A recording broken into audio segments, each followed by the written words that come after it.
सुबह 10 बजे से लेकर 11 बजे के बीच में उपस्थित हूँ आप सबके सामने। आज जिनकी कुंडली लेकर के आया हूँ, ये वो कुंडली है जो मैं आप लोगों के कमेंट में से चुनता हूँ, जो आप लोग लिखते हैं विश्लेषण जन्म कुंडली का इस कार्यक्रम के अंतर्गत। तो इस हफ्ते मैंने जिनकी कुंडली चुनी है, इनका नाम है शुभम शुक्ला और ये हैं पन्ना मध्य प्रदेश से। शुरू करते हैं आज का कार्यक्रम। कहीं नहीं जाना है, बिल्कुल बन के रहिएगा। इन्होंने प्रश्न अपने रोजगार को लेकर के और करियर को लेकर के और दाम्पत्य के बारे में पूछा है। सबसे पहले तो आपका जन्म हुआ है, चंद्रमा बैठे हैं मघा नक्षत्र में और इनकी डिग्री है 4 डिग्री पे और चंद्रमा पे गुरु की दृष्टि है, मंगल सूर्य बुध सब की दृष्टि जा रही है। ये एक अच्छी स्थिति है व्यक्ति का दाम्पत्य ठीक रखने के लिए। पर सिंह राशि यहाँ बनी है और कुंभ लग्न की कुंडली के लिए सूर्य सप्तम भाव के अधिपति होकर के कमज़ोर हो जाते हैं। अगर इस भाव पे शनि राहु की दृष्टि होती तो ये और भी दाम्पत्य को खराब कर सकता था। नवांशा कुंडली में शुक्र की राशि में बुध का बैठना और शुक्र उच्च के चंद्रमा के साथ द्वितीय भाव में ये दाम्पत्य सदैव बहुत अच्छा रहेगा। लग्न में स्वग्रही मंगल और शत्रुग्रही शनि कई बार विवाह में मतभेद थोड़े बहुत दे सकते हैं या विलंब से, या कई बार घर में थोड़ा बहुत कलह होता है क्योंकि ये सुख शांति का भाव है। यहाँ पे शत्रुग्रही चंद्रमा के घर में शनि बैठे हैं और चंद्रमा जो बैठे हैं वो उच्च के बैठे हैं। सुख है सारा, पर कभी कभी मतभेद जाहिर है और वो प्रत्येक विवाह में जैसा कि होता है। ये कुंडली बनी है, धनु राशि बनी है 11वें भाव में और यहाँ के अधिपति यही बैठे हैं गुरु। शुक्र मित्र की राशि में नहीं है पर मित्रवत हैं तात्कालिक मित्रता में और लाभ भाव पे बैठे गुरु की 5वीं दृष्टि पराक्रम भाव पे, जहाँ के अधिपति मंगल लग्न में बैठे हैं पर सम राशि के बैठे हैं। हालांकि मैत्री हो रही है शनि के साथ। क्रमशः शनि की राशि में मंगल का, जो कि तृतीय भाव के अधिपति हैं, बैठना छोटे भाई बहनों के सहयोग से व्यक्ति को बहुत अच्छा फायदा होता है। बड़े भाई बहनों का आशीर्वाद भी व्यक्ति को मिलता है। गुरुजनों का और पितृजनों का आशीर्वाद भी व्यक्ति के पास रहता है। गुरु अगर अकेले नहीं बैठे होते तो और भी अच्छे होते, क्योंकि गुरु संग खोजते हैं। चंद्रमा से गुरु का केंद्र में होना, पर ये जो योग बना है, ये चंद्रमा के ऊपर सूर्य की जो दृष्टि पड़ी है, ये कई बार व्यक्ति को उतनी ऊंची सफलता देने में मशक्कत करवाने लगती है। हालांकि व्यक्ति को ख्याति संपन्न तो बना देती है, पर फिर भी उसके पीछे उसको बहुत मेहनत भी करनी पड़ती है, भागने की आवश्यकता पड़ती है या भागना पड़ता है। मतलब धन, बुद्धि, अनुभव और धन कमाने के लिए जो मेहनत करता है वो व्यक्ति, उसके हिसाब से उसको परिणाम थोड़े कमज़ोर से मिलते हैं।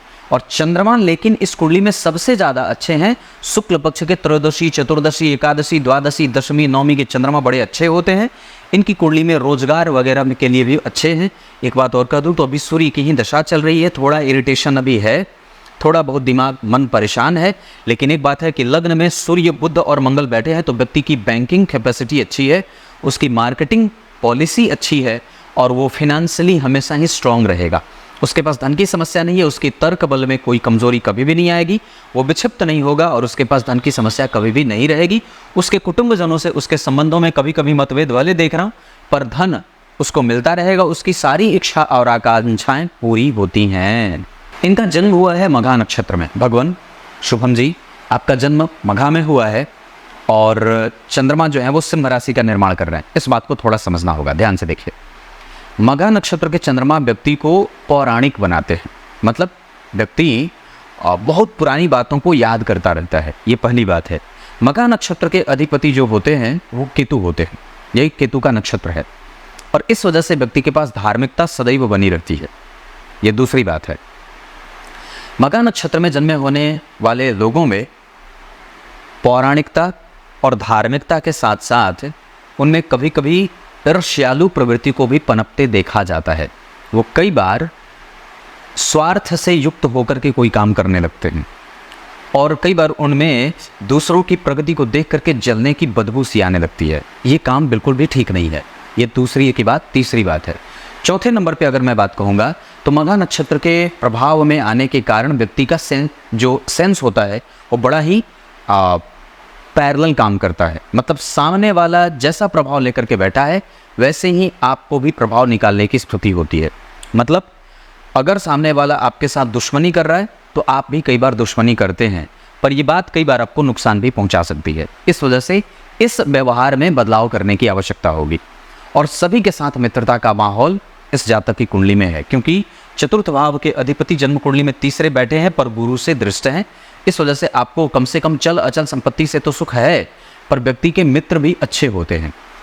वो अपने मित्रों से कई बार इस वजह से हार जाता है या कई बार उसे हारना पड़ता है क्योंकि उसकी बातें तार्किक उतनी नहीं होती हैं जितनी इमोशनल होती हैं।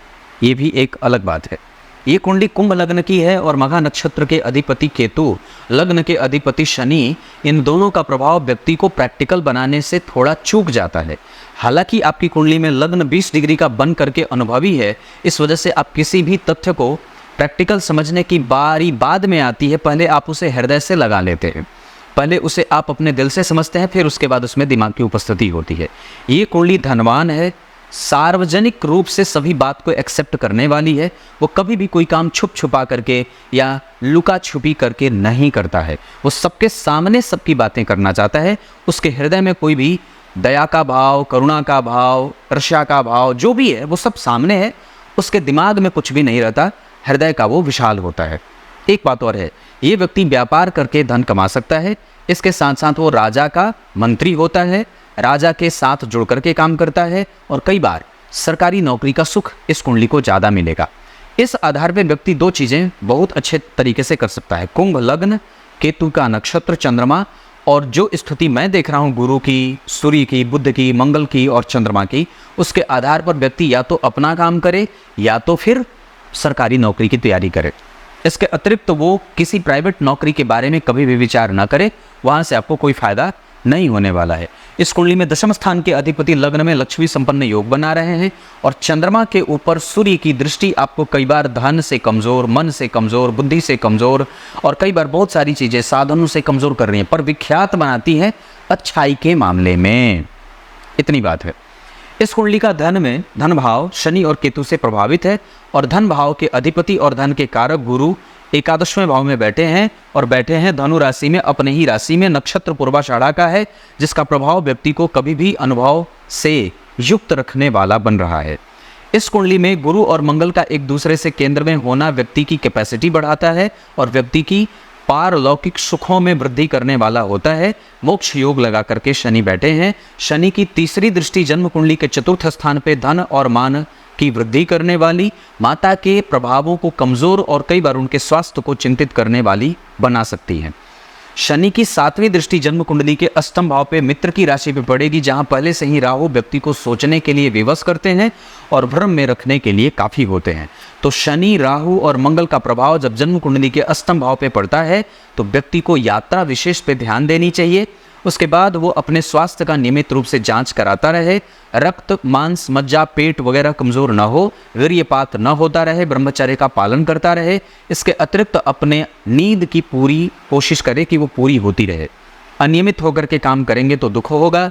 लग्न में मंगल बैठे हैं, सूर्य बैठे हैं और बुध भी उन दोनों पापक ग्रह और क्रूर ग्रहों के साथ बैठ करके ऐसी ही क्रूरता और पापक प्रभावों को देने वाले, लेकिन लग्न में सूर्य और बुध कारक होते हैं।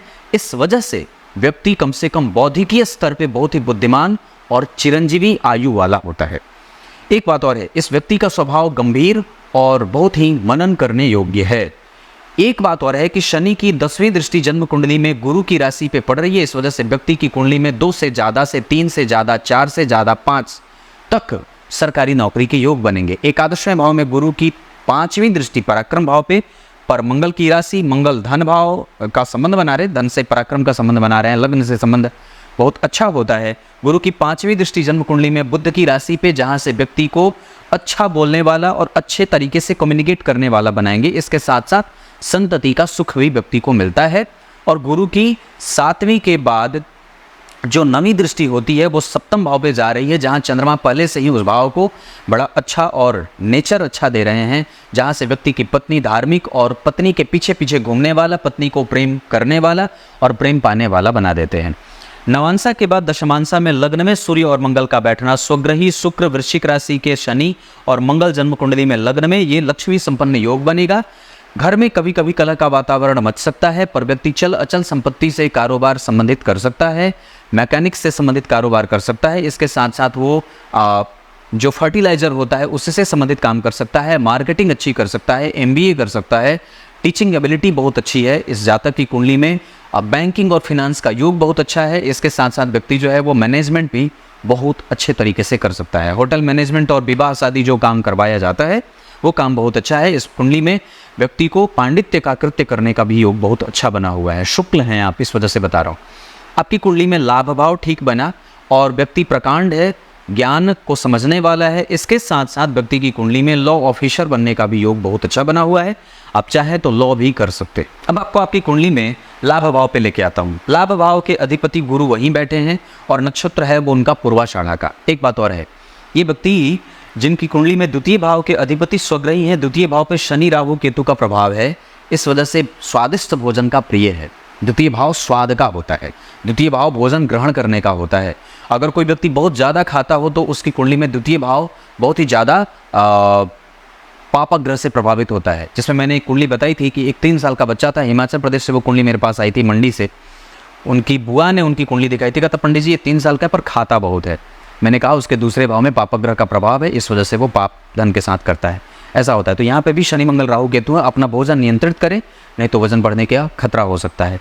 इस कुंडली में व्यक्ति मित्रों वाला है, मित्र से फायदा भी है, पर आप संपूर्ण विश्वास मत करिएगा क्योंकि शनि की दृष्टि जा रही है। चतुर्थ भाव के अधिपति जन्म कुंडली में मेहनत करते हुए देखे जा रहे हैं। चल अचल संपत्ति का योग इस कुंडली में बहुत अच्छा है।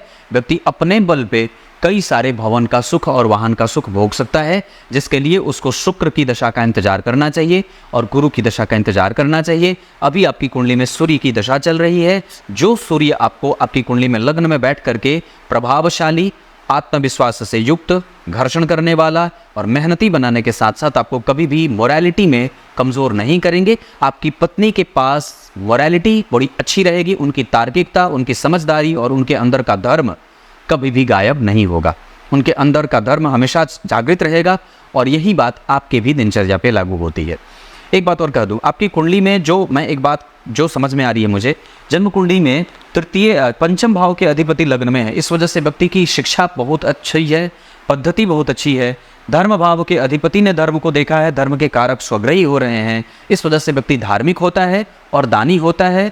किसी से भी कोई अपेक्षा नहीं रखता है कि मुझे भी उससे कुछ मिलेगा और लालची नहीं होता। ये धर्म को समझने में अपनी पूरी चेष्टा करता है और उससे उसको फायदा भी है। ये कुंडली पांडित्य बहुत अच्छा कर सकती है। इसके साथ साथ अगर बात करूं तो आगे आने वाली है चंद्रमा की दशा, जो आपकी कुंडली में बैठे अच्छे हैं पर वो छठवें भाव के अधिपति होकर के गुरु सदृश है। स्वास्थ्य से संबंधित समस्या नहीं होगी। नौकरी वगैरह अगर लग जाती है आगे भी तो नौकरी में कोई दिक्कत आपकी कुंडली में कभी भी नहीं है। ऋण वगैरह से कभी कभी संबंध अगर बनेगा, पर आप दीजिएगा, लीजिएगा मत। दे सकते हैं, लेना नहीं है, और लेना भी है तो याद रखना है कि उसको समय पे चुका दिया जाए, क्योंकि 12वें भाव के अधिपति शनि राहु और केतु के संपर्क में आ रहे हैं। 12वें भाव के अधिपति का प्रभाव इस कुंडली के लिए लग्नेश होने के बाद भी थोड़ा पीड़ित होगा, तो ऋण चुकाने में कभी कभी आपको मशक्कत देखने को मिल सकती है। किसी से आप झगड़ा ना करें, क्योंकि राहु शनि का प्रभाव जन्म कुंडली के 12वें भाव पे है। 12वें भाव के अधिपति धन भाव में बैठ रहे हैं, इस वजह से व्यक्ति यात्रा करके धन कमा सकता है। दूर देश की यात्रा से घूम करके धन कमा सकता है। ये कुंडली कुंभ लग्न की है, जो संपूर्णतया दार्शनिक होती है। इस कुंडली के लिए अंक सदैव से 9 और 2 बहुत अच्छा रहे। इस कुंडली के लिए दिशा पश्चिम बहुत अच्छी रहे। धन कमाने के लिए अगर आपकी कुंडली में बात बनती है तो उत्तर और पूर्व दिशा बहुत अच्छा रहेगा। मैत्री, मिथुन और तुला के साथ धनु वालों से बहुत अच्छी रहे। शत्रुता कभी भी मत करिएगा मेष, सिंह और वृश्चिक वालों से। इसके अतिरिक्त कर्क और कन्या वालों से भी बचना चाहिए। ये कुंडली धनवान है, पर गंभीर काम करके ये कुंडली धनवान बनेगी, मतलब अच्छा खासा रकम व्यक्ति कमा लेगा। एक बात और कह दूं, जो आपकी कुंडली की स्थिति बनी है उसके आधार पर आपकी कुंडली में शुक्र का बल आपको भाग्यशाली बनाएगा। चंद्रमा का बल आपको आपकी सुंदर पत्नी का मालिक बनाएगा। और एक बात और है कि इस कुंडली में जो नवांसा में ये स्थिति बन रही है शनि के चौथे भाव में बैठने की, ये थोड़ी बहुत परेशानी देगी, जिसके कारण आपको कुंडली मिला करके करना चाहिए। वैसे आप लग्न कुंडली में लग्न में मंगल बैठे हैं, केंद्र में ना तो गुरु और शनि है, इस वजह से कुंडली मिला करके विवाह करिएगा, ये मंगलिक दोष पैदा करेगा, क्योंकि चंद्र कुंडली और लग्न कुंडली दोनों से ही ये कुंडली मंगलिक हो रही है। एक बात और बता दो, आपकी कुंडली में संतान का सुख निश्चित रूप से है, थोड़ा बहुत विलंब हो सकता है, पर संतति बहुत ही ज़्यादा ज्ञानी और बुद्धिमान होगी और वो निश्चित रूप से विख्यात होगी। एक बात और बता दूं, इस कुंडली में आपको बल अभी लगाने की आवश्यकता है। अभी थोड़ा बल लगाइए, मेहनत करेंगे तो निश्चित रूप से इस कुंडली में सफलता के योग लगे हैं। अपने आप को गणेश जी की पूजा में अर्पित करिए, गणेश जी की खूब पूजा करिए, उनके मंत्रों का जप करिए, गणपति अथर्वशीर्ष का पाठ करिए, 21 दुर्वा और गणेश चतुर्थी का व्रत इस कुंडली को बहुत ही ज़्यादा लाभप्रद स्थिति में पहुंचा सकता है। चलित चक्र में इस कुंडली में ग्रह का बदलाव कैसा हो रहा है, तो अगर बता दूं तो शनि और मंगल सूर्य लग्न में आ रहे हैं, यानी कि सूर्य और मंगल पहले में थे। बुध जो है वो जन्म कुंडली में 12वें हैं। इस वजह से व्यक्ति की बुद्धि, मैंने शुरू में जो कही थी कि कई बार बुद्धि थोड़ी सी कभी कभी परेशान करती है या निर्णय लेने में गड़बड़ी करती है। वैसे ये व्यक्ति धनवान है और निश्चित रूप से सुंदर बुद्धि वाला है और कई बार तो बहुत अच्छा अनुभवी भी है। इसके साथ साथ आपको थोड़ी मेहनत करनी है और साहस आपके पास सदैव रहेगा, क्योंकि चंद्रमा छठे भाव का परिणाम कर रहे हैं और वैसे वो जन्म कुंडली में आपको साहसी बहुत ज़्यादा बना रहे हैं। आप किसी भी परेशानी को आसानी से निकाल लेंगे और किसी भी परेशानी में उलझने के बाद व्यक्ति को सदैव भगवान का स्मरण करना चाहिए। राहु अष्टम में है, बहुत ज़्यादा परेशान मत होइएगा। कन्या राशि के बैठे हैं, उन पर किसी शुभ ग्रह में से गुरु की दृष्टि है तो मंगल भी देख रहे हैं, शुक्र की दृष्टि है तो मंगल भी देख रहे हैं। इस वजह से अपने क्रोध को शांत करिए, जल्दबाजी से युक्त होकर के कोई भी निर्णय मत लीजिएगा। ये कुंडली व्यापार और नौकरी सफल कर सकती है। इस कुंडली में मैंने जो जो क्षेत्र बताए हैं आप उसमें आगे बढ़ सकते हैं। कीटनाशक, फर्नीचर, दवाइयाँ, फलों का काम, ये सब आपकी कुंडली में बनता है। अनाज से संबंधित कोई भी काम, दूध से संबंधित कोई भी काम, डेयरी प्रोडक्ट से संबंधित कोई भी काम, मिष्ठान भंडार से संबंधित कोई भी काम आप कर सकते हैं। तब तक के लिए बहुत बहुत नमस्कार।